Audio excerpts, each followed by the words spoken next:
सब बड़ा बडेरा, सब बड़ा बडेरा वो जी, सब लोग लगाया वो जी, पादरिया ने समझा वो जी।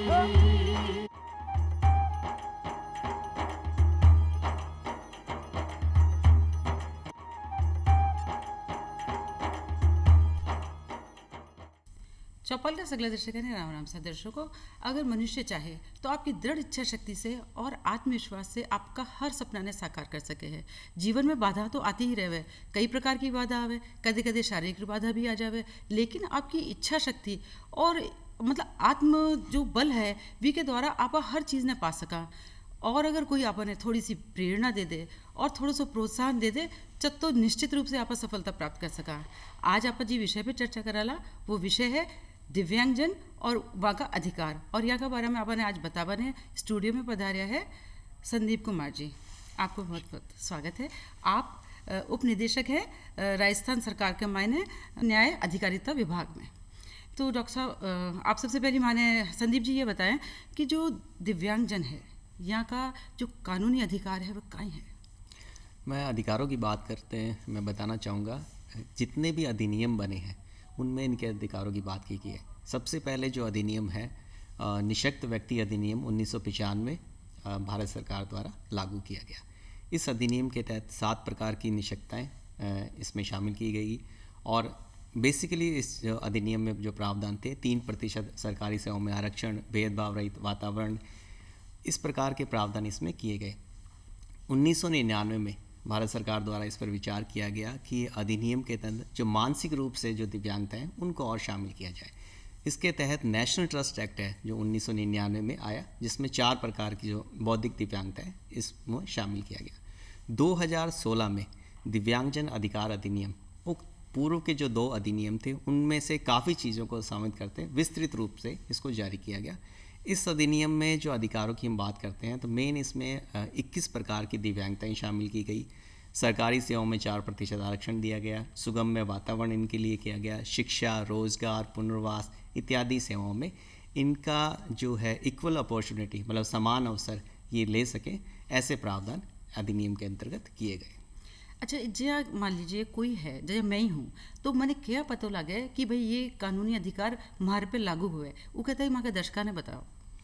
इस अधिनियम में बात की गई है बेंचमार्क दिव्यांगता शब्द काम में लिया गया है। यहाँ मैं बताना चाहूँगा बेंचमार्क दिव्यांगता का संबंध है 40 या 40% से अधिक दिव्यांगता होना, कि इसका एक पैरामीटर है और इसकी एक गाइडलाइन जारी की गई है किस व्यक्ति को हम दिव्यांग कहेंगे और किस व्यक्ति को दिव्यांग नहीं कहेंगे।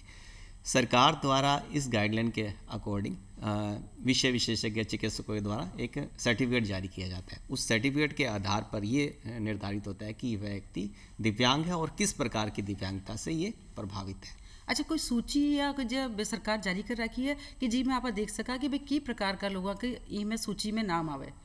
बिल्कुल, जैसा कि नया अधिनियम है उसमें एक अनुसूची लगी हुई है 21 प्रकार की, उसमें दिव्यांगता है।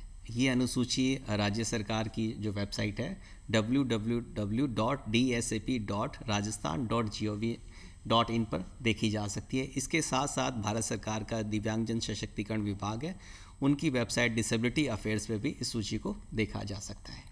अच्छा जी हाँ दर्शकों, संदीप जी बताया कि दोनों वेबसाइट जो केंद्र सरकार की है और राज्य सरकार की है वी पे जार आपकी सूची ने देख सके और सूची से आपको देख सके कि भाई आप आई में आवा या नहीं आवा। ठीक है। अच्छा जी, आप बता रहे हैं कि एक प्रमाण पत्र जारी कर दे और प्रमाण पत्र से फिर जो भी योजना है या जो भी वहाँ का अधिकार है वह ने प्राप्त कर सके। तो आप मेरे दर्शकों ने यह बताओ कि प्रमाण पत्र की प्रकार से तो मिले और की प्रकार से मतलब वह ले सके है और इसका कई फायदा हो सके? बिल्कुल, जैसा कि अधिनियम में बताया गया 21 प्रकार की दिव्यांगता है।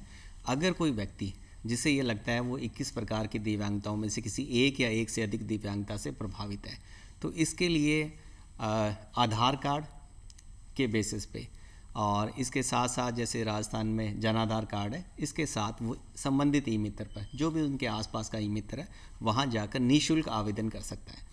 दूसरा इसमें यह है कि कोई व्यक्ति अगर चाहे ई मित्र पर नहीं जाना चाहे, स्वयं अपने SSO ID के माध्यम से भी आवेदन कर सकता है। जैसे ही वो आवेदन करता है उस आवेदन में जो आधार कार्ड और जन आधार कार्ड है उसके बेसिस पे उसकी लगभग 80% जो सूचना है ऑटोमेटिक उस फॉर्म में फिल हो जाती है और डिसेबिलिटी के बारे में उससे जानकारी ली जाती है।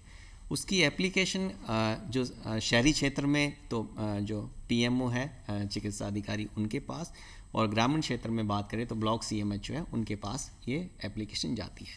जैसी एप्लीकेशन जाती है तो संबंधित ऑफिसर ऑटोमेटिक उनको एक मैसेज आता है कि आपकी एप्लीकेशन यहाँ पहुँची है और आप अपना असेसमेंट करा सकते हैं। तो जो दिव्यांग, जो अपने आप को दिव्यांग समझता है या उसमें ऐसे कोई लक्षण है, तो वो व्यक्ति उस हॉस्पिटल में जाकर और अपना प्रमाणीकरण करा सकता है। प्रमाणीकरण के उपरांत सर्टिफिकेट संबंधित जिले के चिकित्सा अधिकारी, जो मुख्य चिकित्सा अधिकारी है, उसके द्वारा जारी किया जाता है। इसी के तहत मैं एक चीज़ और बताना चाहूँगा, भारत सरकार द्वारा एक यूडीआईडी कार्ड जारी किया जाता है। इसी जो सर्टिफिकेट के बेस पे भारत सरकार के द्वारा यूडीआईडी कार्ड जारी किया जाता है। जो यूडीआईडी कार्ड का जो कंसेप्ट है वो इसलिए आया कि पहले अलग अलग राज्यों में अलग अलग डिसेबिलिटी सर्टिफिकेट थे। तो अगर मान लो कोई राजस्थान का जो ग्रामीण भाई अपना है और हरियाणा में या पंजाब में या किसी अन्य राज्य में जाकर कोई लाभ लेना चाहता है तो उससे वो लाभ नहीं मिल पाता था। अब पूरे भारतवर्ष में एक सर्टिफिकेट का एक रूप है और एक यूडीआईडी कार्ड है। उस कार्ड के माध्यम से जितनी भी योजनाएं हैं भारत सरकार की, राज्य सरकार की, किसी अन्य राज्य की, उनका लाभ ले सकते। मतलब पहले ये हो कि भाई कार्ड अगर बनो राजस्थान के हो तो राजस्थान के अंदर ही काम करे लो, लेकिन यूडीआईडी कार्ड जो आप बता रहे हैं उसे पूरे भारत के अंदर चाहे कोई मतलब कटे चले भी जावे तो वो फायदा वठे ले सके। बिल्कुल, जैसे परिवहन में इनको छूट है, जैसे आप देखेंगे रेलवे में छूट है, ट्रांसपोर्ट में छूट है।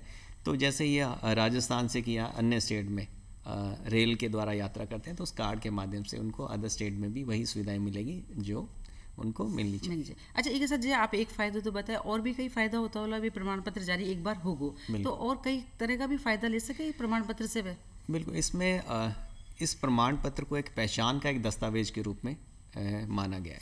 इस दस्तावेज के बेस पे जो राज्य सरकार और भारत सरकार की जितनी भी योजनाएं हैं उनसे वो लाभ ले सकता है। जिस तरह से कि पेंशन है, पालनहार है, मुख्यमंत्री विशेष योग्य स्वरोजगार योजना है, जितनी भी स्कीम है, स्कॉलरशिप है, इन सब योजनाओं में इस दस्तावेज के आधार पर वो लाभ ले सकते हैं। तो सबसे पहले तो अगर आप कोई ये पहचान करे कि भाई मैं दिव्यांग हूँ तो सबसे पहले वो एक प्रमाण पत्र बनवावे और एक यूडीआईडी कार्ड बनवावे और उसके पाछे फिर वह जो कानूनी अधिकार है वो प्राप्त कर सके। अच्छा, एक जो चीज़ यह है कि एक सामाजिक सुरक्षा भी है। तो अगर आप यहाँ देखा कि भाई अगर कोई में कोई चीज़ की वजह से वो असुरक्षित अगर महसूस कर रहे हो तो कहीं उन्हें सुरक्षा भी देवा को कोई अधिकार है? यहाँ सामाजिक सुरक्षा में बात करेंगे कि भारत सरकार और राज्य सरकार द्वारा अनेक योजनाएं संचालित है। जैसे कि अगर कोई दिव्यांग चिन्हित होता है तो सबसे पहले हम योजना की बात करें, पेंशन के माध्यम से इनकी सोशल सिक्योरिटी जो सामाजिक सुरक्षा की जाती है। राजस्थान राज्य में 750 से लेकर 1500 रुपये पेंशन प्रति माह दिव्यांगजन को देने का प्रावधान है और इसके तहत वो ई मित्र पे आवेदन कर सकता है और संबंधित उसके जो ब्लॉक है, शहरी क्षेत्र है तो तहसीलदार, नायब तहसीलदार, नगर पालिका के जो कार्यालय, उनके माध्यम से उनका वेरिफिकेशन होने के बाद संबंधित एसडीएम और बीडीओ के द्वारा इनकी सैंक्शन जारी कर डायरेक्ट इनके खाते में पेंशन राशि दी जा रही है। पहले ये था कि जो पोस्टल सुविधा थी तो डाकिया घर घर जाके इनकी पेंशन का वितरण करता था राज्य सरकार और भारत सरकार के द्वारा।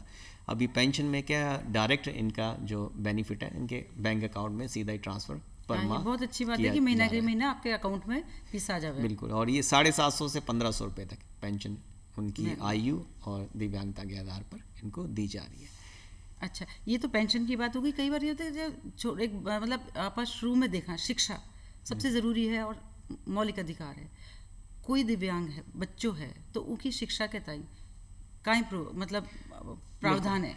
अधिनियम जो है दिव्यांगजन अधिकार अधिनियम 2016 है, उसमें 6 वर्ष से 18 वर्ष की आयु के बच्चों के लिए जो दिव्यांग बच्चे हैं उनके लिए निःशुल्क शिक्षा का प्रावधान किया गया है। सभी स्कूलों में जो राइट टू एजुकेशन एक्ट है उसमें विशेष प्रकार का आरक्षण इनके लिए किया गया है ताकि वहाँ ये निःशुल्क शिक्षा अपनी ले सके। अच्छा जी, उसके बाद अगर आगे उच्च शिक्षा पे जाना है तो कहीं उकेताई भी मिले या नहीं, कोई सुविधा है? बिल्कुल, इसमें जब बच्चा 6 से 18 साल की आयु के बाद शिक्षा प्राप्त करने के उपरांत अगर वो हायर स्टडी करना चाहता है तो इसके लिए नेशनल स्कॉलरशिप पोर्टल है भारत सरकार का। नेशनल स्कॉलरशिप पोर्टल पर वो अपना रजिस्ट्रेशन कराकर आवेदन कर सकता है। इसके लिए उसे इनकम सर्टिफिकेट, गत वर्ष की मार्कशीट, डिसेबिलिटी सर्टिफिकेट ये देना पड़ेगा, डॉक्यूमेंट अनिवार्य है। जहाँ मतलब आप बता रहे हो दर्शकों, जहाँ आपने संदीप जी बता रहे हैं कि जो कागज लगाना है वे लगार आप उच्च शिक्षा के तय भी सरकार से जो भी कानूनी अधिकार है वो ले सकते हैं। बिल्कुल। अच्छा, एक जगह आप बताइए कि अब कई बार लोग बाग जहाँ कंपटीशन एग्ज़ाम जो है, कंपटीटिव आपने IAS है, RAS है या और भी कई तरह का जो है वो परीक्षा दे, तो वो परीक्षा के तय भी कोई माने सुविधा मिले या कोई वहाँ का अधिकार है? बिल्कुल, इसमें एक योजना तो भारत सरकार की है। प्रतियोगिता परीक्षा की तैयारी कराने के लिए वे भिन्न भिन्न राज्यों में कोचिंग सेंटर को आइडेंटिफाई किया है कि इन कोचिंग सेंटर में दिव्यांगजनों को निःशुल्क शिक्षा, निःशुल्क इनको प्रतियोगिता परीक्षा की तैयारी करवाई जाएगी। इनकी सूची भारत सरकार की जो डिसेबिलिटी अफेयर्स वेबसाइट है उस पर बच्चे देख सकते हैं। उसके तहत IAS, RS और अन्य प्रतियोगी परीक्षाओं की तैयारी संबंधित संस्थान द्वारा निःशुल्क करवाई जाती है। दूसरा इसमें ये है जो निःशुल्क जब तैयारी करवाते हैं तो ये बच्चे जब इस प्रतियोगिता परीक्षा को पास करते हैं, मैं एक एग्जांपल देना चाहता हूँ। जैसे IAS की परीक्षा है, अगर कोई दिव्यांग बच्चा पास करता है तो राज्य सरकार की अनुप्रति योजना के तहत उससे 1 लाख रुपए तक का, मतलब अलग अलग प्रारंभिक परीक्षा उत्तीर्ण करने पर, मुख्य परीक्षा उत्तीर्ण करने पर और साक्षात्कार उत्तीर्ण करने पर 1 लाख रुपए राशि तक देने का प्रावधान है। इसी प्रकार जो राजस्थान प्रशासनिक सेवा है उसमें भी 50,000 रुपये राशि देने का, MBBS, IIT, IIM इत्यादि प्रतियोगिता परीक्षाओं में पास करने पर 40 से 50,000 रुपये राशि देने का प्रावधान राज्य सरकार द्वारा। अगर वो एग्जाम ने पास कर ले तो वने जी परीक्षा के अनुसार वने अलग राशि 1 लाख रुपए तक की। अच्छा, ये तो बहुत बढ़िया बात है। और तैयारी करने के लिए अलग से कोचिंग सेंटर निःशुल्क कोचिंग करवाने का प्रावधान है। अच्छा, एक जहाँ आपने देखा कि आजकल वोट देवा के तय बड़ी समस्या आवे। 18 साल के बाद जो है अगर कोई वोट देवो जावे और दिव्यांग है तो कई बार यह हो है कि वो की तरह से जाए, बटे रैंप है नहीं है, और फिर वो जो वोट देवा को है तो की प्रकार से दे, तो कोई सुविधा है या कितना? बिल्कुल, पिछले दो चुनाव में ये मतलब दिव्यांगों का जो प्रतिशत है, मतदान का प्रतिशत निरंतर बढ़ता जा रहा है। राज्य सरकार और भारत सरकार दोनों इस क्षेत्र में प्रयासरत है।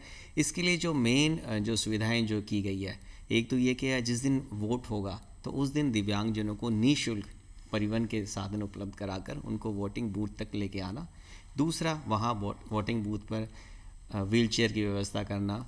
बैलेट पेपर है जो मशीन है उस पर ब्रेल लिपि के स्टिकर लगाना ताकि जो ब्लाइंड है वो भी बिना किसी की सहायता से स्वयं अपना मतदान कर सके।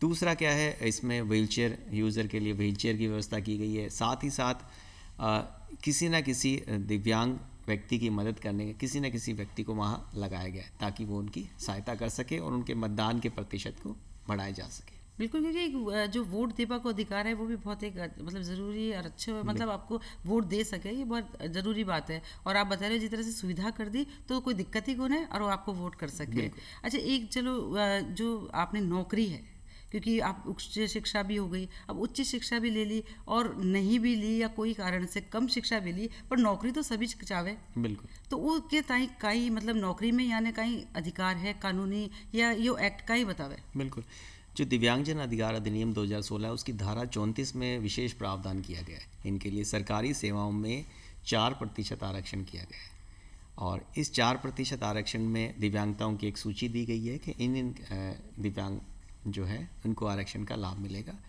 इसके लिए एक विशेष प्रावधान ये भी किया गया अधिनियम के तहत कि किस प्रकार की दिव्यांगता के लिए किस प्रकार की जॉब उपयुक्त रहेगी। तो दिव्यांगजनों के लिए पद हैं जो वो चिन्हित किए गए हैं कि ब्लाइंड है तो उसको किस किस श्रेणी के अंतर्गत वो आवेदन कर सकता है, कौन कौन सी, लोकोमोटर डिसेबल है, चलन निषकता है, ऑटिज़म है।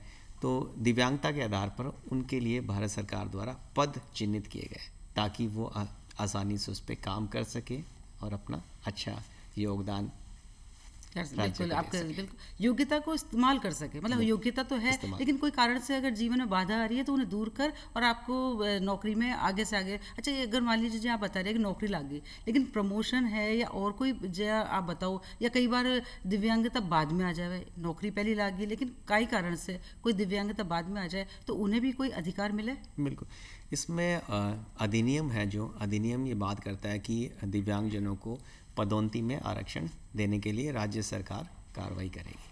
पदोन्नति में इस पर दूसरा क्या है, अगर कोई व्यक्ति है, अगर दिव्यांगता के आधार पर उसे पदोन्नति के लिए मना नहीं किया जा सकता कि आप दिव्यांग हैं, आपको हम प्रमोशन नहीं देंगे, पदोन्नति नहीं देंगे। तीसरा जो आपने पूछा कि अगर कोई दिव्यांग जॉब के दौरान हो जाता है, जॉब के दौरान अगर कोई दिव्यांग व्यक्ति होता है तो उसे जॉब से हटाया नहीं जा सकता। दूसरा कि अगर वो दिव्यांग हुआ है, जिस पद के लिए वो लगा हुआ था वह पद अगर उस दिव्यांग के लिए अब वर्तमान में उपयुक्त नहीं है तो उसे कोई समकक्ष वेतनमान के पद पर स्थानांतरण किया जाएगा, लेकिन उसे हटाया नहीं जा सकता दिव्यांगता के आधार पर। ये उनके अधिकार है। हाँ बिल्कुल, अगर वो मतलब उन्हें उनके समकक्ष ही कार्य दिए जाए। लो एक विशेष प्रावधान ये भी है इनके लिए, एक इक्वल अपॉर्चुनिटी पॉलिसी मतलब समान अवसर नीति बनाने का भी प्रावधान है अधिनियम में, जिसके तहत ये है कि भी इनका जो ट्रांसफ़र है, कहाँ ट्रांसफ़र कर सकते हैं, कितनी दूरी में करेंगे, इनकी जब पदस्थापन करेंगे तो पदस्थापन कहाँ करेंगे, इसके लिए ये प्रावधान है कि यथासंभव दिव्यांग व्यक्ति के जो इच्छुक स्थान है या उसके गृह जिला है उसके आसपास ही उसका पदस्थापन किया जाएगा, जिससे क्या है उसे आने जाने में असुविधाएं न हो। अच्छा जी हाँ, कि मतलब उनके पद स्थापना बहुत ज़रूरी है, क्योंकि अगर वो आपके घर से दूर रह लो तो कई बार उन्हें आवाजाही में समस्या ज़्यादा रह रही है, और वैसे ही वो समस्या है। अच्छा जी हाँ, एक भेदभाव के बगैर सभी का साथ समान व्यवहार किया जाए तो ऊके ताई भी कोई व्यवस्था है इसमें? अधिनियम है समान अवसर की बात करता है, सभी व्यक्तियों को दिव्यांगजनों की भागीदारी सुनिश्चित हो और समान सभी अपनी योग्यता और क्षमता का उपयोग कर सकें, ये प्रावधान इसमें। अगर मान लीजिए कोई दिव्यांग है, कोई कारण से उसके साथ कोई अपमान सूचक शब्द बोल दे या उसके साथ कोई तरह को ऐसा व्यवहार किया जाए जो इसे मतलब कष्ट हो, तो वो कटे जाए, मतलब कोई व्यवस्था है कि वो आपकी सुनवाई के ताई कोई कमिश्नर, कोई आयुक्त तो कटे जार वे आपकी शिकायत करे, कई व्यवस्था है? जहाँ जिस भी कार्यालय में 20 या 20 से अधिक कार्मिक है तो वहाँ एक शिकायत निवारण अधिकारी की नियुक्ति की गई है इस अधिनियम के तहत, जिसके तहत अगर कहीं भेदभाव या ऐसी कोई घटना सामने आती है तो संबंधित दिव्यांग व्यक्ति शिकायत निवारण अधिकारी के यहाँ अपनी शिकायत दर्ज करा सकते हैं। शिकायत निवारण अधिकारी उनमें सुनकर मौके पर इनका निस्तारण करेंगे। यदि किन्हीं कारणों से अगर शिकायत निवारण अधिकारी है उसकी की गई कार्रवाई से व्यक्ति जो दिव्यांग व्यक्ति है वो संतुष्ट नहीं होता है तो वो राज्य में राज्यायुक्त और केंद्र सरकार में जो मुख्य आयुक्त है वहाँ अपनी शिकायत दर्ज करा सकते हैं और आपके कानूनी अधिकार से आप प्राप्त कर सकते हैं। बिल्कुल। अच्छा, एक जो चीज़ यह है कि विवाह करवा को भी है, जो दिव्यांग लड़की है, दिव्यांग ही लड़को है, अगर वे विवाह करे तो वहाँ के तय कई मतलब कानूनी अधिकार है। अधिनियम क्या है इसमें जो प्रजनन राइट है, मतलब इनके प्रजनन के अधिकार है, उनकी सुरक्षा की भी बात करता है। तो राज्य सरकार के द्वारा इसमें सुखद दाम्पत्य योजना है, जैसा कि आपने बताया दिव्यांग लड़का है और दिव्यांग लड़की है, दोनों शादी करते हैं, तो दोनों अगर शादी करते हैं तो सुखद दाम्पत्य योजना के अंतर्गत 50,000 रुपये राशि देने का प्रावधान है। दोनों में से कोई एक भी दिव्यांग है तो भी वो अगर किसी सामान्य से शादी करता है तब भी 50,000 रुपये राशि देने का प्रावधान किया गया है, ताकि आपकी गृहस्थी ने सुगमता से करें और जो बेसिक आधारभूत जो उनको सुविधाएं चाहिए शादी के बाद वो सरकार के द्वारा मिल सके। अच्छा, जो यहाँ का बच्चा हुए तो वह बच्चा भी मतलब कई अधिकार रखे आपको? बिल्कुल, इसके लिए सामाजिक सुरक्षा की जहाँ बात करते हैं तो पालनहार एक योजना है। पालनहार योजना के अंतर्गत 0 से लेकर 18 वर्ष की आयु के जो बच्चे हैं उनको एक सहायता राशि जो इनके बच्चों को पालन पोषण के लिए देने का प्रावधान है। इसमें जो 0 to 6 ईयर के जो बच्चे हैं उनके लिए 500 रुपये प्रतिमाह और 6 से लेकर 18 वर्ष की आयु के बच्चों के लिए 1,000 रुपये प्रतिमाह बच्चे देने का प्रावधान है। इनके लिए अध्ययन प्रमाण पत्र होना अनिवार्य है। जो 3 वर्ष से आयु के लेकर 6 वर्ष के जो बच्चे हैं उनको आंगनबाड़ी से और 6 वर्ष से अधिक आयु के बच्चों के लिए स्कूल से प्रमाण पत्र लेना अनिवार्य आवश्यक। अच्छा, एक यह है कि जो एक सुगम्य भारत योजना है, वह कई योजना है? अधिनियम क्या इसमें बात करता है सुगम्य भारत अभियान में सुगम्य वातावरण प्रदान करने का। सुगम्य वातावरण का मतलब यह है, यहाँ 3 मुख्य चीज़ें ली गई है। एक तो है परिवहन के साधन सुगम्य बनाना, दूसरा सार्वजनिक भवनों को सुगम्य बनाना और तीसरा सूचना प्रौद्योगिकी है जो वहाँ तक उनकी पहुँच बनाना। तो सुगम्य भारत अभियान में मैं जो फर्स्ट है जो सुगम्य वातावरण के तहत सार्वजनिक भवनों को सुगम्य बनाना। जयपुर शहर में सुगम्य भारत अभियान के तहत कार्य हुआ है, और इसके तहत किसी भी सरकारी जो भवन है उसके तहत उसमें रैंप की सुविधा, लिफ्ट की सुविधा, रेलिंग की सुविधा, टैक्टाइल पथ, वार्निंग ब्लॉक, और ये सारी सुविधाएं की गई है। मैं एक छोटा सा इसमें एक एग्जांपल दे के आपको बता दूं। जैसे कोई भी सरकारी भवन है तो जब उसमें एंट्री करते हैं तो एक काऊ कैचर लगा रहता था ताकि कोई गाय उसमें प्रवेश नहीं कर सके, तो उसको कवर किया गया क्योंकि जो बैसाखी से चलते हैं तो उनको यहाँ तकलीफ होती है उसमें। दूसरा क्या है, जो ब्लाइंड है, लो विजन कैटेगरी है, उनके लिए एक ब्रेल में मैप लगाया गया। उस बिल्डिंग में पूरे एक लेआउट है कि कौन सी फ्लोर पे कौन बैठा है, कहाँ टॉयलेट है, कहाँ पानी की सुविधा है, इस बिल्डिंग का लेआउट पूरा ब्रेल में उसमें लगाया गया। फिर एक टैक्टाइल पथ और वार्निंग ब्लॉक का इसमें सुगम्य भारत अभियान में कंसेप्ट है। टैक्टाइल पथ क्या है, एक स्ट्रिप लगाई जाती है येलो कलर की, जिसमें जब कोई ब्लाइंड जो दिव्यांग है वो अपनी स्टिक के माध्यम से चलता है, और टैक्टाइल पथ जहाँ उनके डायरेक्शन को चेंज करनी है या आगे कोई रुकावट है वहाँ वार्निंग ब्लॉक लगाए गए हैं। इसी प्रकार जो सीढ़ियाँ हैं, सीढ़ियों पर पीले रंग की पट्टियाँ लगाई गई है ताकि जो डार्क कलर की सीढ़ियाँ हैं उनको क्या है आसानी से देख सके, उनको यूज़ कर सके। लिफ्ट में क्या प्रावधान किया है, लिफ्ट का जो गेट है, गेट की चौड़ाई इतनी बढ़ाई गई है ताकि व्हीलचेयर यूज़र है अपनी व्हीलचेयर को अंदर ले जा सके, व्हीलचेयर को खुद एक्सेस कर सके।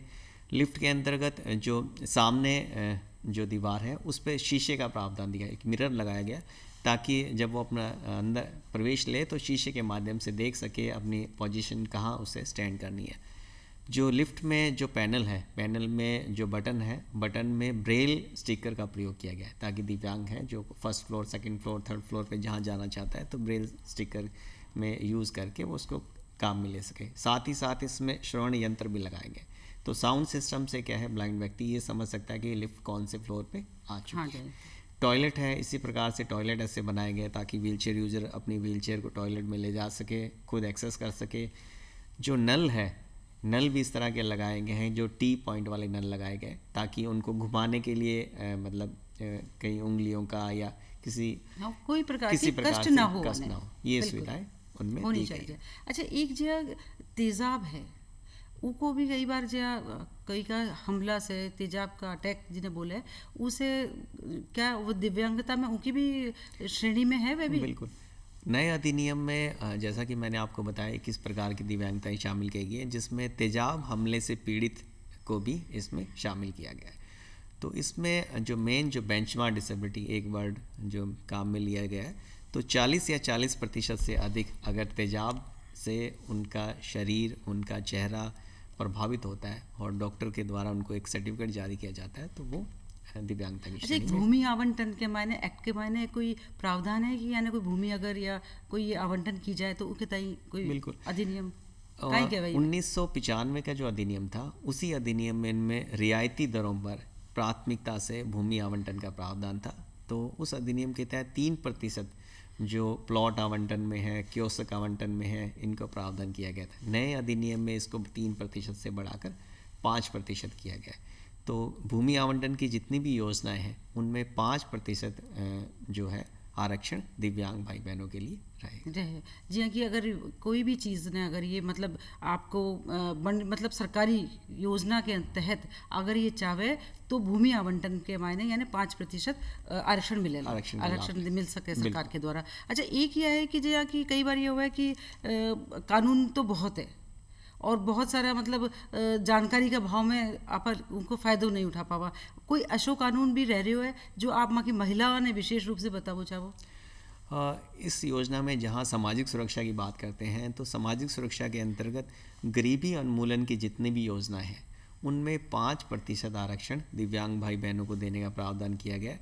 और गरीबी उन्मूलन की योजनाओं में प्राथमिकता से महिलाओं को इसमें काम पर लगाने का। अच्छा, एक 18 वर्ष को बच्चों है वो कम है और के कारण से उनका माता पिता अगर नहीं है तो उनको कई मतलब कानूनी अधिकार होगा, उसके बारे में भी माँ के दर्शकों ने बताया। अधिनियम में क्या है, सीमित संरक्षता शब्द एक काम में लिया गया है और जिसके लिए एक प्रावधान भी दिया गया है कि प्रत्येक जिले में जिला स्तर पर एक समिति का गठन किया गया है जिसमें डिस्ट्रिक्ट कलेक्टर जो संबंधित जिले के वो अध्यक्ष हैं और जो जिला अधिकारी सामाजिक न्याय अधिकारिता विभाग वो सदस्य सचिव है। अगर कोई व्यक्ति 18 वर्ष से अधिक आयु का दिव्यांग है और उन्हें चाहता है कि अपने जो लीगल राइट्स हैं जैसे उनकी भूमि संबंधित, उनकी संपत्ति संबंधी, उन पर उनके बैंक खाते का ऑपरेट करना आदि पे कोई व्यक्ति कानूनी रूप से ऑपरेट कर सके, संचालन कर सके, उनके अधिकारों के संबंध में निर्णय ले सके।